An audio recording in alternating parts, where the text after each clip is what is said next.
Kailan nga bang maagang natulog at magaan ang gising ng teenager nyo?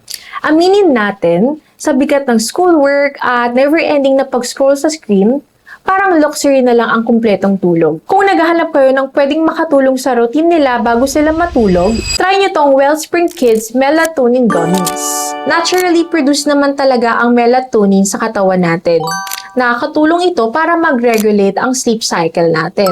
Ayon sa clinical research, ang additional melatonin ay napatunayang nakakatulong sa pag-adjust ng body clock at maikling oras para hintayin yung antok. This just helps promote calm and better sleep quality para sa mga kabataan 10 to 15 years old. Quick reminder lang, this is a food supplement only and not intended to treat chronic insomnia. Pero ang maganda dito, passion fruit flavor ito. Hindi sila mahihirapan lumunok nito compared sa tableta. Mag-take lang ng 1 gummy 30 minutes bago matulog. Sabayan nyo na rin ng pagbawas ng screen time at nguyuin ng mabuti.